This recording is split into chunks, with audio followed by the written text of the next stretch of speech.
सूर्य की पहली किरण इसी प्रदेश के एक कोण पर पड़ती है।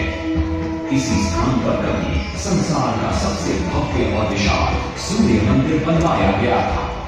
तुम कलिंग की पहचानो, देखो ना इतिहास का स्वाभिमान, देखो ना करा करने की मुझुदार तुम दिल में, करा शास्त्र की दिव्य पत्थर में, विश्व गुरु भारत के गौरव, आज दया के पात्र हो क्यों, कोणार्क कोणार्क कोणार्क कोणार्क। सैकड़ों साल पहले की बात है। पुरातात्विक दस्तावेज के तौर पर संग्रहित पुस्तक मादिरा पांजी और बाया चक्रा में उल्लेख है कि 13वीं सदी में गंग वंश के राजा लंगुला नरसिंह देव ने इस सूर्य मंदिर का निर्माण करवाया था। नरसिंह देव युद्ध में बड़े प्रवीण और शक्तिशाली थे और मात्र 18 साल की उम्र में वे अपने पिता राजा अनंग भीम देव की विशाल सेना के प्रधान सेनापति नियुक्त कर दिए गए थे।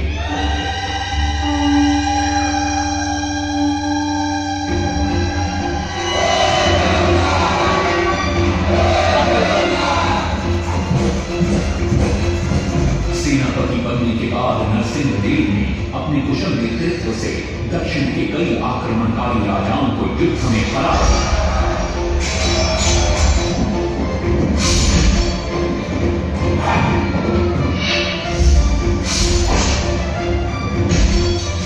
और उनके राजकोष पर कब्जा कर लिया।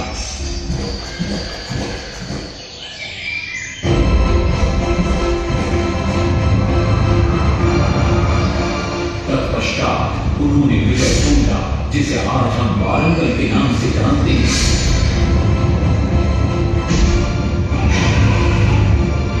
कि काकतीय वंश के राजा गणपति को परास्त किया और उनके राजकोष पर भी कब्जा कर लिया। 3 वर्षों तक निरंतर युद्ध के पश्चात जब वे बहुत सारी धन संपदा लेकर कलिंग लौटे तो राजमहल में उनका भव्य स्वागत हुआ।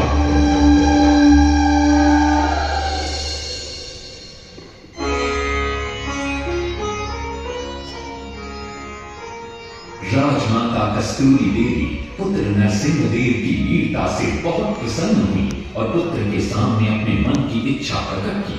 कहा, तुम्हारे पिता ने शंकर क्षेत्र पुरी में भगवान जगन्नाथ का भव्य मंदिर बनवाया है।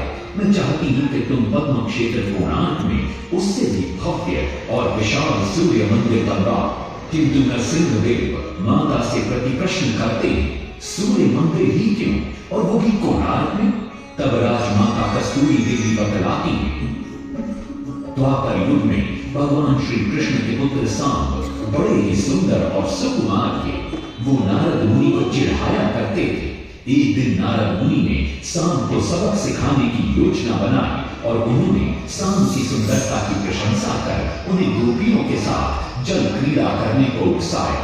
वहीं दूसरी तरफ भगवान श्री कृष्ण को जाकर कह दिया कि सांब अपनी मां समान गोपियों के साथ जल क्रीड़ा कर रहा है। श्री कृष्ण इस बात से बहुत क्रोधित हो जाते हैं और वे सांब को श्राप दे देते हैं, जिस सुंदरता का तुम्हें अभिमान है वो तत्क्षण नष्ट हो जाए। सांब को घोर हो जाता है। जब सांब राजमहल लौटते हैं और मां जाम्बदेवी को ये पता चलता है कि पिता श्री कृष्ण के श्राप की वजह से सांब की ये अवस्था हुई, तो सारी रानियां क्रोधित हो जाती हैं। नारद जी को बुलाया जाता है। वे रोग मुक्ति का उपाय बतलाते हैं। वे कहते हैं, सूर्य की पहली किरण उग्र देश के एक कोण पर पड़ती है जिसका नाम कोणार्क है। शाम को वहीं जाकर सूर्य की आराधना करनी होगी।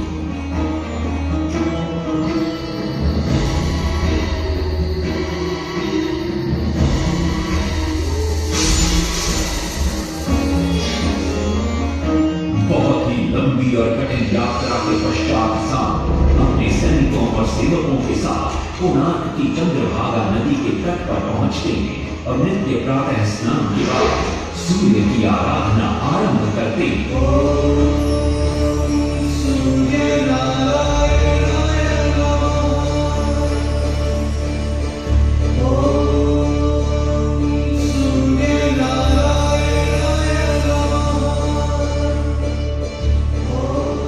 अन्न जल त्याग कर 12 साल की कठिन तपस्या के बाद सूर्य देव प्रसन्न होकर प्रकट होते और शाम को रोग मुक्त होने का वरदान देते। पुत्र, आज रात्रि के चतुर्थ प्रहर में स्नान करते समय नदी के तल में तुम्हें एक वस्तु मिलेगी, वो मेरा ही प्रतिरूप होगी। उसका स्पर्श पाते ही तुम इस कोढ़ रोग से मुक्त हो जाओगे। स्नान के पश्चात शाम जब नदी से बाहर आते हैं तो वो रोग मुक्त हो चुके होते हैं। उनके हाथ में एक छोटा सा पत्थर है। उनके सुंदर और सुकुमार शरीर को देखकर सारे अनुचर व सिपाही प्रसन्न होते हैं। शाम उस पत्थर को वहीं स्थापित कर एक छोटा सा मंदिर बनवाते हैं। लेकिन जब उन्हें ज्ञात होता है कि सूर्य पूजा का विधि विधान यहाँ किसी को पता नहीं है तो वे चिंतित हो जाते हैं। वे ध्यान में बैठते हैं। सूर्य देव पुनः प्रकट होते हैं और शाम के पूछने पर बतलाते हैं कि दूर पश्चिम में साक्य देश के माता ब्राह्मण पूजा की विधि विधान जानते हैं। शाम साक्य देश की ओर निकल पड़ते हैं जो आज का ईरान है। महीनों की लंबी यात्रा के बाद शाम 18 नागा ब्राह्मण परिवारों को साथ लेकर कोणार्क लौटते हैं और सूर्य मंदिर में पूजा शुरू हो जाती है। राजमाता कस्तूरी देवी नरसिंह देव को बतलाती है कि विवाह के कई वर्षों बाद तक जब हम निसंतान थे, मैंने भी उस सूर्य मंदिर में पूजा अर्चना की और तुम पुत्र रूप में मुझे प्राप्त हुए।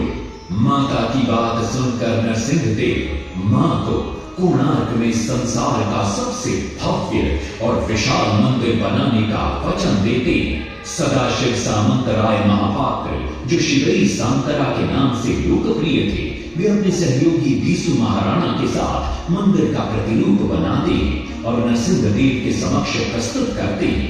नरसिंह देव मंदिर का प्रतिरूप देखकर अभिभूत हो जाते हैं और शीघ्र मंदिर निर्माण कार्य आरंभ करने का आदेश देते हैं। दूर दूर से बड़े बड़े पत्थर लाए गए, जितने पत्थर डाले गए सारे टूट गए। सामने को ताला उसमें डाले गए, नहीं बना ताला, सारे टूट गए। सिर्फ सांत्वना हुए परेशान, किसी विधि मंदिर बने। सिर्फ सांत्वना हुए परेशान, किसी विधि मंदिर बने। एक दिन वे चिंतामग्न कोणार्क लौट रहे थे, तभी उन्हें प्यास महसूस हुई। उन्हें पास ही में एक कुटिया दिखाई पड़ती है जहाँ एक बूढ़ी औरत से उनकी भेंट होती है। शिवई सांतरा पानी मांगते हैं। बूढ़ी औरत पानी के साथ गरम गरम भोजन भी लेकर आती है। वे थाली के बीच में हाथ डालते हैं जिससे उनका हाथ जल जाता है। तब वो बूढ़ी औरत मुस्कुराकर कहती है, तुम तो शिवई सांतरा की तरह बीच से भोजन उठाकर खा रहे हो। ये सुनकर शिवई सांतरा को अपनी भूल का एहसास होता है। माता रामचंद्र ने उपाय सुझाया, समझे शिवई सांतरा।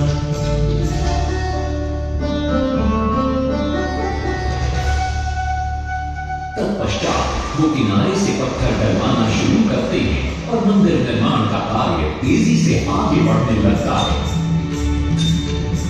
1200 शिल्पियों ने 12 वर्ष में मंदिर बनाया। घोड़े साथ सजा धन रथ में समय का चक्र बनाया।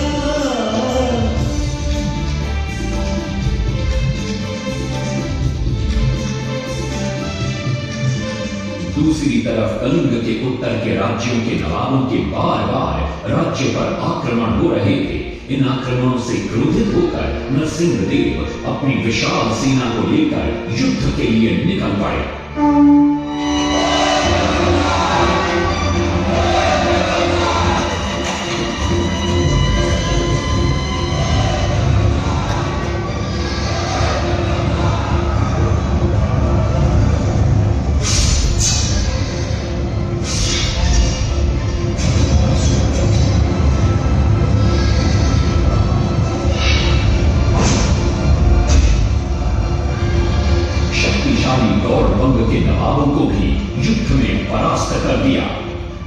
और उनसे प्राप्त सारा धन अपने कब्जे में लेकर सूर्य मंदिर के निर्माण कार्य में लगा दिया।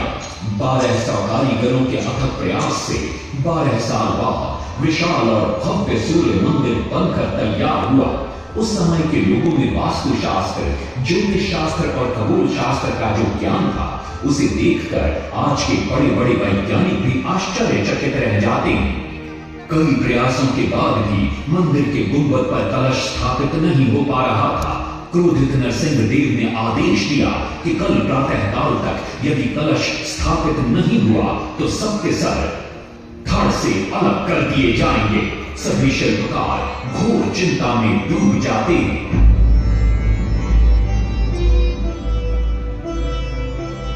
दूसरी तरफ मुख्य शिल्पकार बीसू महाराणा का 12 साल का बेटा धर्मपद सूर्य मंदिर के प्रतिरूप पर कलश बिठाकर प्रसन्न होता है और मां के सामने अपने पिता से मिलने की इच्छा व्यक्त करता है। मां अपने बागीचे के पेड़ पोटली में बांध कर देती है और कहती है, अपने कुत्ते बलिया को साथ लेकर कोणार्क जा। बलिया अपने मालिक को पहचान लेता है और बीसू महाराणा से निपट जाता है। धर्मपद अपने पिता को प्रणाम करता है और अपना परिचय देता है। सबको चिंता में देखकर वो अपने पिता से इसका कारण पूछता है।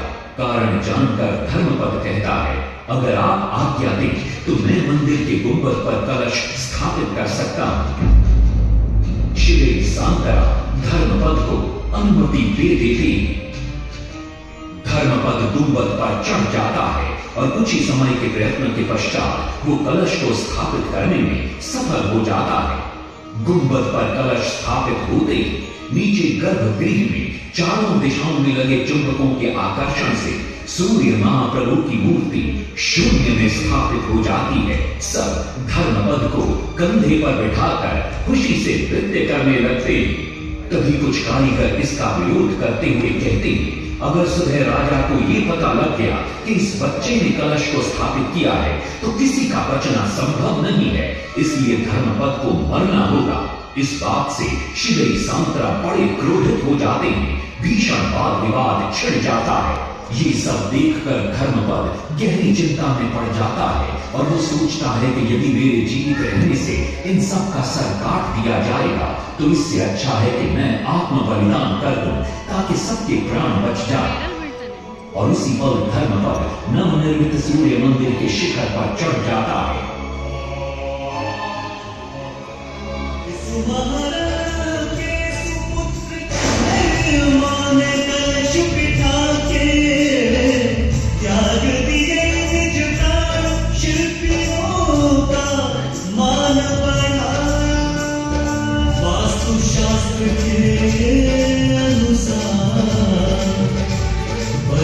सूर्य मंदिर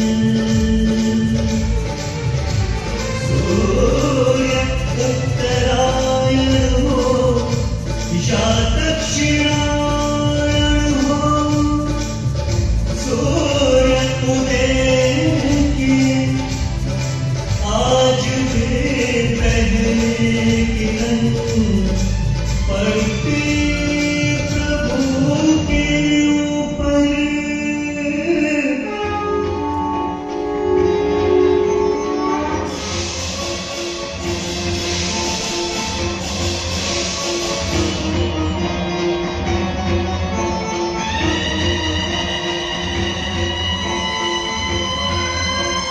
तभी वहां नरसिंह देव भी आ पहुंचते हैं।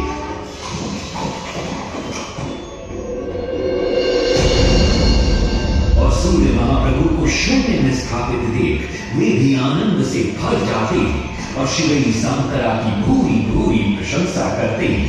वो ये भी घोषणा करते हैं कि माघ शुक्ल पक्ष की सप्तमी को मंदिर की प्राण प्रतिष्ठा की जाएगी। लेकिन शिवई सांतरा कहते, राजन तिथि तो अच्छी है लेकिन मंदिर की प्राण प्रतिष्ठा के लिए ये शुभ नहीं है। किंतु राजा अपनी बात पर अड़ जाते हैं। शिवई सांतरा को दुख होता है और कोई वाद विवाद किए बिना वे हमेशा के लिए वहां से चले जाते हैं।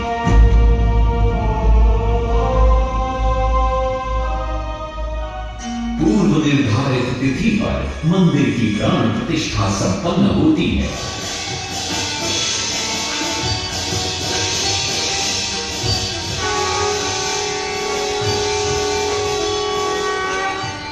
लेकिन कुछ दिनों बाद अमंगल होना शुरू हो जाता है। सबसे पहले विराट सिंह की मूर्ति नीचे आ गिरती है। तत्पश्चात मंदिर की शिलाओं का गिरना भी शुरू हो जाता है। नरसिंहदेव को अब समझ में आता है कि शिवई सांतरा का कहना सही था, लेकिन देर हो चुकी थी। बहुत साल बाद मंदिर के आसपास जंगल उगाए और ये मंदिर घने जंगलों के बीच छुप गया। जब अंग्रेजों ने जंगल के बीच इस मंदिर को देखा तो उन्होंने इसका पुनरुद्धार किया। आज आप उसी विशाल मंदिर के भग्नावशेष देख रहे हैं। ये है इस प्रसिद्ध मंदिर की कथा। अब इस कथा में कितनी सत्यता है और कितनी कल्पना है ये तो किसी को नहीं मालूम, लेकिन ओडिशा की जनश्रुतियों में यही कथा विद्यमान है।